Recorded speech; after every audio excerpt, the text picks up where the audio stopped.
What's going on, everybody? I'm back with you guys today because I wanted to talk about another cartridge variant that I ran into.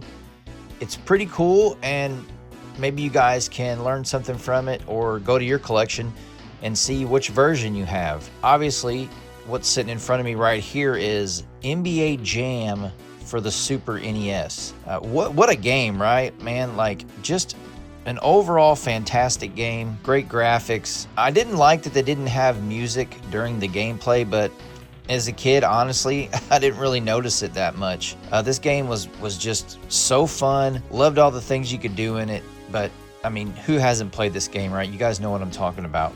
But today I wanted to talk about a variant of this game. Not a lot of people know the original NBA Jam for the arcade, because that's where it originally came out. It says right here, the #1 arcade smash hit. The original arcade had Charles Barkley and it had Shaquille O'Neal in it. If you've played this game, you notice that Shaquille O'Neal is missing. And the reason he's missing from the game is because at the time, well, I think still, he owns his likeness. Because back in the day, when you wanted to put players into a game, you had to pay them. But Shaquille O'Neal owned his likeness, and he was like, no, I'm not going to do that. And the reason is because he was making his own game at the time, which would become Shaq Fu. So I guess that he just didn't want to be in the game, and he has every right to do that. So instead of Shaquille O'Neal being on the Orlando Magic in this version, you get Nick Anderson, which that's not a very good trade-off, right? Shaquille O'Neal was incredibly dominant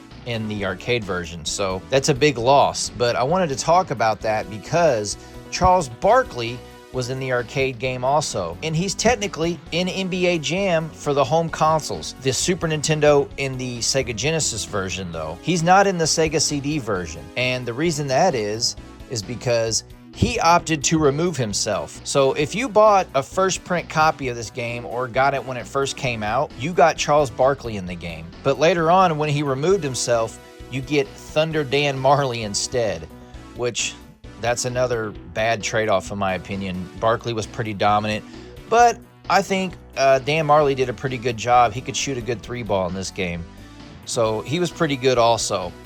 But the reason that Charles Barkley didn't want to be in the game after he was already in it was because he was making his own game also, and it was called Barkley Shut Up and Jam. So he was like, you know what? I don't want to be in this anymore, and you guys need to take me out of the game.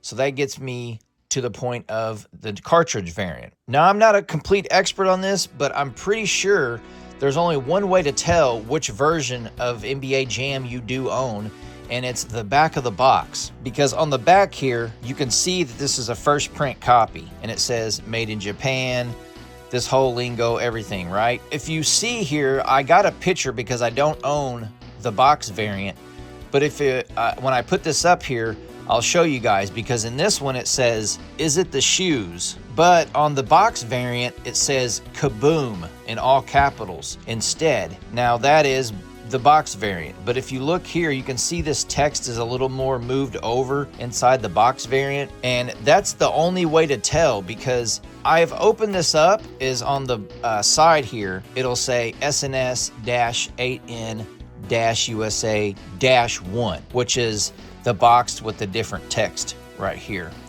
That's the only way to tell, because I've opened this cartridge and I've took the liberty of already removing the screws to show you guys here. If you look at this board, this looks almost identical to the variant. And this piece here is the only thing different. But if you even look at this, it just says SNS-8N-O. So even on the variant, the board is the exact same. The chip might look different, but I don't think that's a variant. I think it's just at the time they used a different chipset for whatever was available. The only way I've been able to tell is by the back of the box.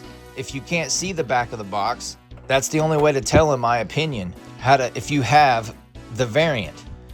And in my opinion, the variant's kind of inferior. You're missing Charles Barkley. I mean, he's one of the best players in the game. Anyway, I just thought that was really interesting, you guys.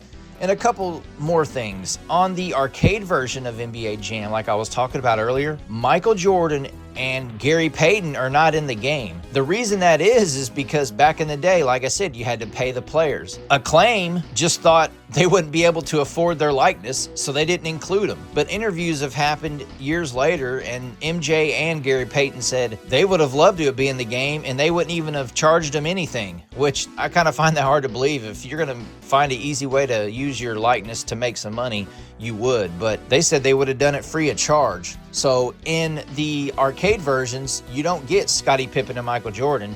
You get Scottie Pippen and Horace Grant. And on the Seattle Supersonics, you get Shawn Kemp and Detlef Schrempf instead of Gary Payton.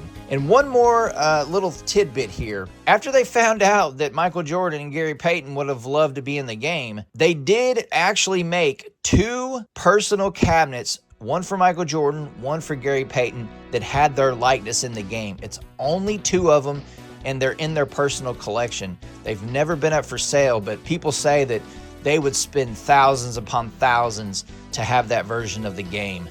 But I don't see them getting rid of their special arcades anytime soon. Also, one more thing before I go. One of the developers who made NBA Jam was an incredibly huge Detroit Pistons fan, and he hated Michael Jordan. So if there's ever a situation where you're playing the Pistons in this game and you are the Chicago Bulls, you can never hit a game-winning shot. It will always make you miss. It doesn't matter if you're down 1 and you're shooting for the win, or it's tied up and you're shooting for the win.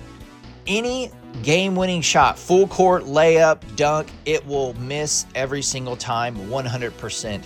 And a lot of people just thought that was a myth, but years later they did an interview and he came out and said, I hated Michael Jordan so much, I programmed that into the game, which I thought was just incredibly petty and ridiculous. Just goes to show you, man, Michael Jordan was so good, people just loved to hate him. People were so mad that Michael Jordan was that good that they created a fail-safe in the game so you couldn't beat the Pistons no matter what if you were shooting a game-winning shot.